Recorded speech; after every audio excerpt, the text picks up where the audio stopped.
Digital payment करताना काय करावे आणि काय करू नये.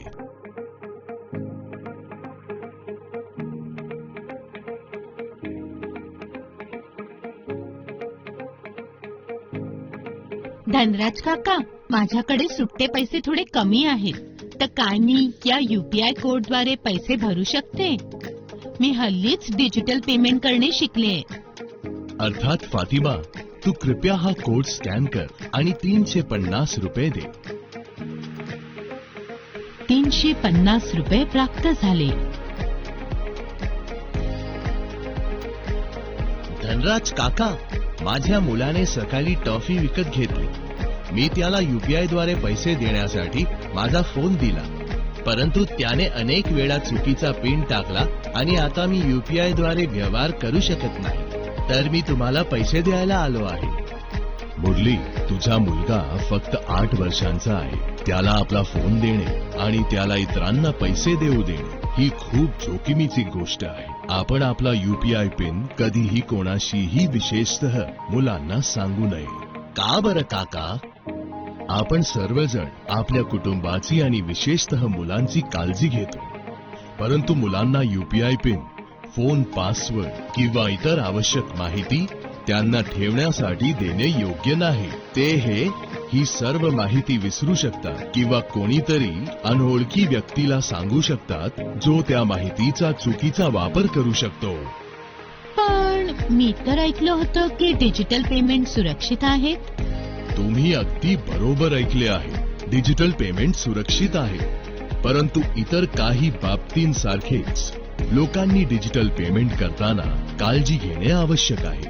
शेवटी पैसे आपल्या मेहनतीचे असतात. जसे आपण UPI द्वारे पैसे देण्यासाठी गुगल पे, पेटीएम, भीम इत्यादी ॲप वापरतो. तुम्हाला तुमच्या मोबाईलवर या सर्व ॲप्लिकेशन्सची नवीन आवृत्ती वापरणे आवश्यक आहे. तुम्ही तुमचा UPI पिन वेळोवेळी बदलत राहिले पाहिजे. कोणत्याही व्यक्तीला तुमच्या पिन माहीत नसावा.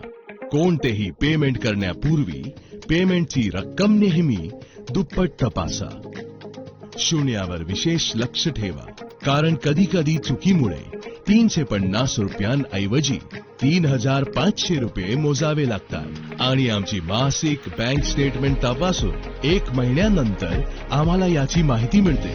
तथापि पेमेंट करण्यापूर्वी पेमेंटची रक्कम आणि पेमेंटच्या SMS संदेशाकडे लक्ष दिल्यामुळे आपण अशा त्रासांपासून स्वतःला वाचवू शकतो. बरं, मी कामात इतका बिझी असतो की अनेकदा पैसे दिल्यानंतर मी ॲपमधून लॉग आउट करायला विसरतो. काल माझ्या बायकोनेही याकडे माझे लक्ष केंद्रित केले. ही काही चांगली गोष्ट नाही मुरली.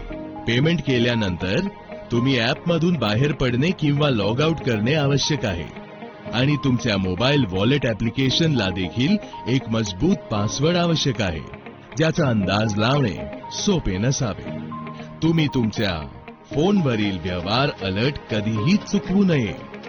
अशा प्रकारे तुम्ही तुमच्या खात्यात होणाऱ्या व्यवहारांकडे लक्ष देऊ शकता.